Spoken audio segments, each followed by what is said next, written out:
हमें 10 साल पहले का सीन दिखाया जाता है जहां आस्था और यूनो भाग रहे होते हैं और यूनो भागते भागते गिर जाता है और रोने लगता है। और तब आस्था उसे उठाते हुए कहता है, तुम ऐसे मत रो, मैं हमेशा तुम्हारे साथ दूंगा। और वो दोनों पहाड़ी की ओर भागने लगते हैं। और तब यहाँ वो सभी लोग खाना खा रहे होते हैं। तब आस्था कहता है, जब मैं बड़ा हो जाऊंगा तब आप मेरे साथ शादी करके मेरे लिए ऐसा खाना बनाना। तब सिस्टर लिली कहती है, एक्चुअल में ये खाना फादर ने बनाया है, तो क्या तुम उनसे शादी करना चाहोगे? और तब आस्था उस बात से चिढ़ जाता है। तब यूनो से कहता है, ऐसा नहीं हो सकता, सिस्टर लिली किसी से शादी नहीं कर सकती। तब आस्था कहता है, पर मैं हार नहीं मानूंगा। और यहाँ सिस्टर लिली उन दोनों को पहले विजार्ड किंग की कहानी सुना रही होती है, जिसमें लिखा होता है कि कैसे फर्स्ट विजार्ड किंग ने एक डीमन को हराकर शांति स्थापित की। तब यहाँ अगले दिन आस्था सिस्टर लिली से विजार्ड किंग के बारे में पूछने लगता है। तब सिस्टर लिली उसे बताती है, विजार्ड किंग एक टाइटल है जो कि जनरेशन टू जनरेशन पास होता गया है।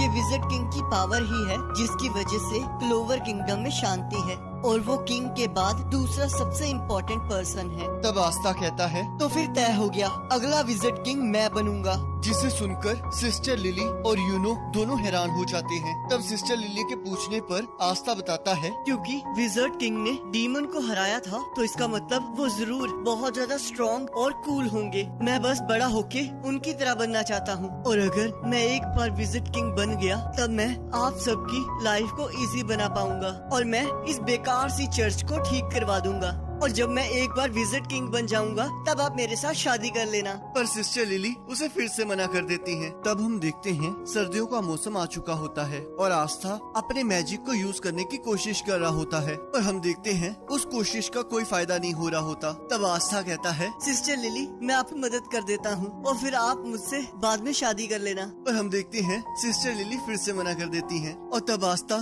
फिर से रोते रोते जिद करने लगता है। और यहाँ यूनो बच्चों को संभाल रहा होता है। तब आस्था कहता है, मैं इसे संभालता हूँ, एक फ्यूचर विजार्ड किंग के लिए ये कितना ही मुश्किल होगा। और हम देखते हैं आखिर में सिस्टर लिली ही उसे चुप करवाती हैं। पर तभी फादर वहाँ आ जाते हैं और यूनो और आस्था में से किसी एक को एक काम करने के लिए कहते हैं, और आस्था ये काम करने के लिए काफी एक्साइटेड होता है। तब फादर वो काम यूनो को करने के लिए कहते हैं और कहते हैं, ये बहुत इम्पोर्टेंट लेटर है, तो मैं इसे आस्था को नहीं दे सकता, तो चुपके से ये काम तुम कर लो। मुझे साथ के विलेज के मेयर से मिलना होगा, क्योंकि हमें सर्दियों के लिए खाना चाहिए। तब यूनो उस लेटर को लेकर वहाँ से चला जाता है। तब रेखा आस्था से कहती है, तो अगर तुम मैजिक नहीं यूज कर सकते तो कम से कम लकड़ियाँ ही काट दो, आखिरकार तुम कुछ तो काम आओ। जिससे आस्था चिढ़ जाता है। और यहाँ हम देखते हैं एक बार ऑनर एक पर्सन के पास पैसे ना होने की वजह से उसे बाहर निकाल देता है। पर तभी यूनो वहाँ से गुजरता है और उसके पेंडेंट को देखकर वो आदमी मुस्कुराने लगता है। हाँ, यूनो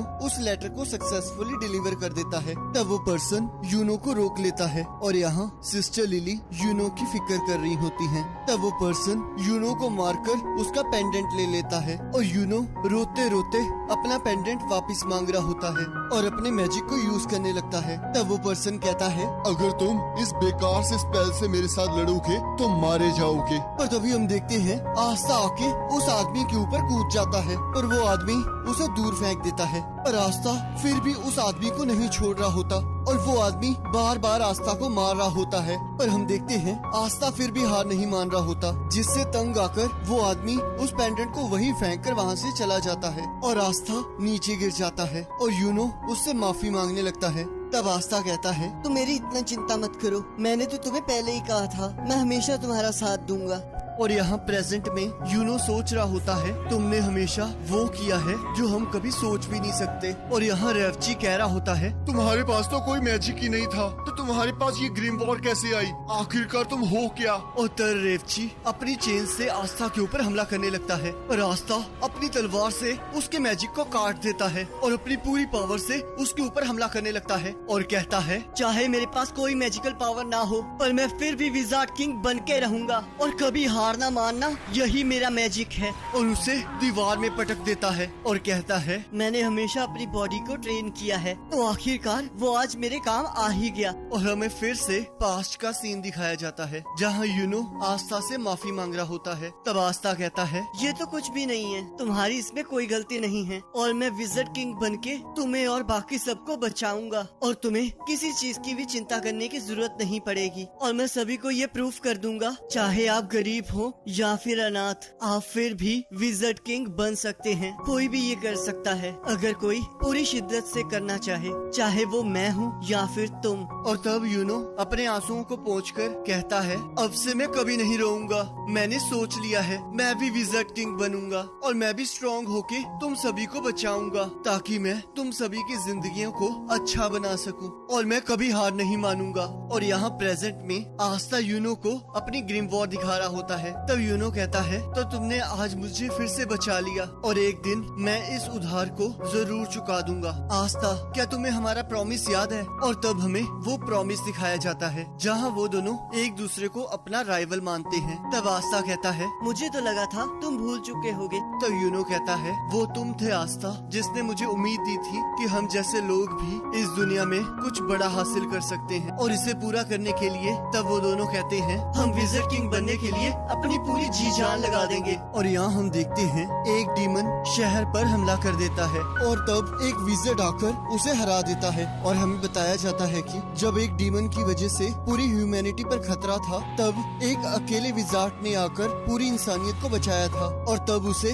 विज़र्ड किंग का दर्जा दिया गया और तब वो एक लेजेंड बन गया। और तब हमें आज के क्लोवर किंगडम का विज़र्ड किंग दिखाया जाता है जो कि पूरे क्लोवर किंगडम में शांति बनाए रखता है। और तब हमें बताया जाता है मैजिक नाइट्स में विज़र्ड्स की 9 स्क्वाड्स हैं और वो सारी विज़र्ड किंग के अंडर आती हैं और ये सभी मिलकर अपनी कंट्री को सेफ रखते हैं। और यहाँ हम देखते हैं आस्था अपनी तलवार के साथ ट्रेनिंग कर रहा होता है और एक बर्ड उसे बार बार घूर रही होती है। और तब आस्था अपनी ग्रिम वॉर को पकड़कर कहता है, चाहे मेरे पास कोई मैजिक नहीं है तो फिर क्या हुआ, मैं फिर भी ऊंचाइयों को छूऊंगा। और वो फिर से अपनी तलवार को पकड़कर ट्रेनिंग करने लगता है और कहता है, मुझे पूरा यकीन है कि यूनो भी अपनी स्पेशल ट्रेनिंग कर रहा होगा तो फिर मैं भी पीछे नहीं हट सकता। तब हमें बताया जाता है कि आस्था मैजिक नाइट एंट्रेंस एग्जाम के लिए तैयारी कर रहा है जो कि अब से 6 मंथ्स बाद क्लोवर किंगडम के रॉयल कैपिटल में होगा। और यहाँ यूनो भी तैयारी कर रहा होता है और कहता है, मुझे थोड़ी और प्रैक्टिस कर लेनी चाहिए, मुझे पूरा यकीन है कि वो भी ट्रेनिंग कर रहा होगा।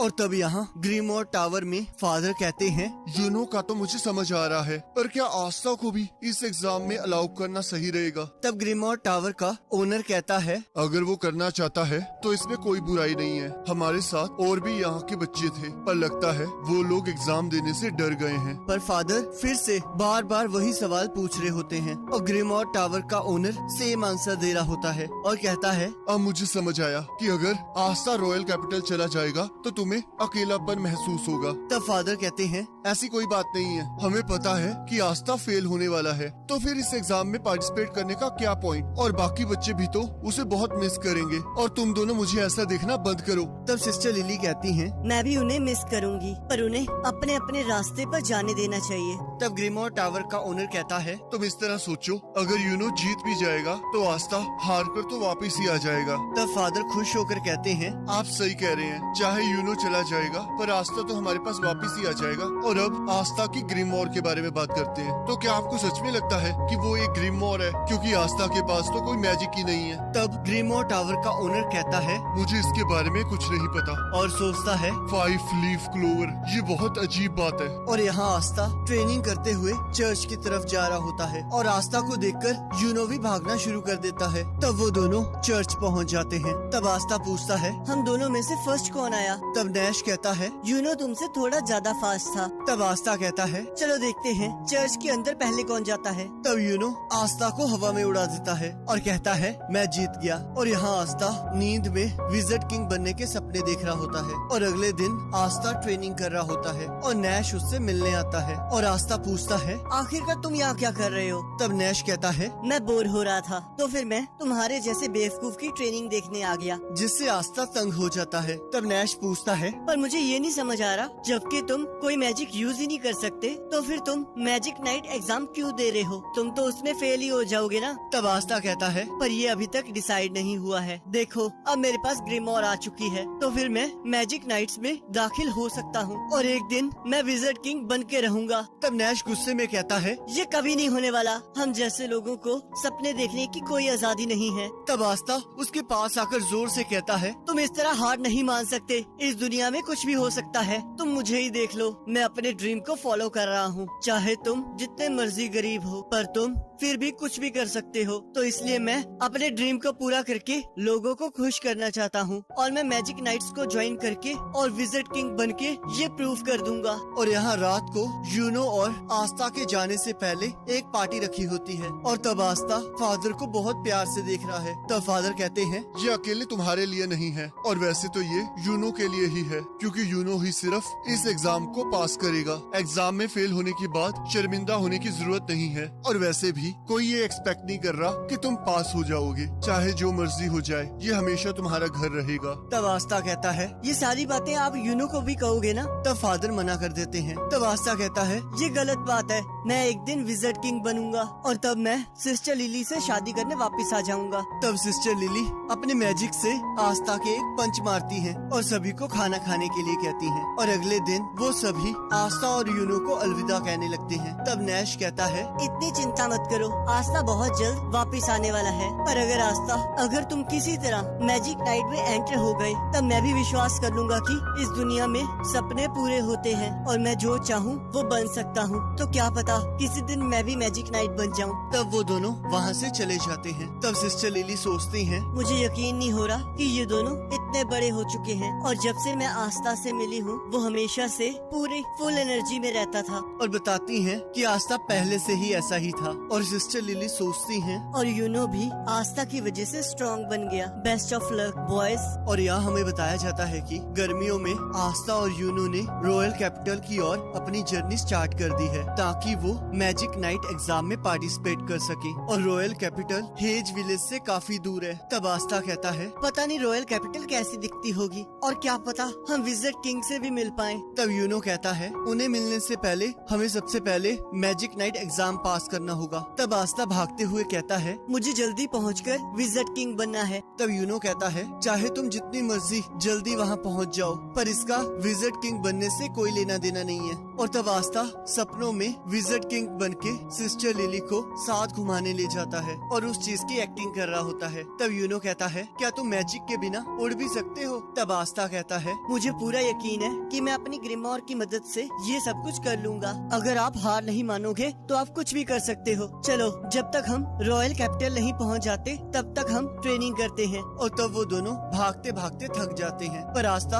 हार नहीं मान रहा होता पर यूनो उसे रोक देता है। और तब वो दोनों आराम से अपनी मंजिल की ओर बढ़ने लगते हैं और रास्ते में आने वाली सारी मुश्किलों का मिलजुल कर सामना करने लगते हैं। और तब हमें बताया जाता है, बहुत लंबी जर्नी के बाद आस्था और यूनो आखिरकार क्लोवर किंगडम की रॉयल कैपिटल के पास पहुंच गए और वहां मैजिक नाइट एंट्रेंस एग्जाम उनका इंतजार कर रहा था। और इस एग्जाम को पास करने के लिए उन्हें बहुत सारे पावरफुल अपोनेंट्स के साथ लड़ना होगा। और इसी के साथ एपिसोड खत्म हो जाता है। अब अगर आपको ये वाला एपिसोड अच्छा लगा है तो आप इस वीडियो को लाइक कर सकते हैं और चैनल पर नए हो तो सब्सक्राइब कर सकते हैं। अब अगले एपिसोड का लिंक आपकी स्क्रीन पर आ रहा होगा, आप उस पर क्लिक करके अगले एपिसोड को देख सकते हो।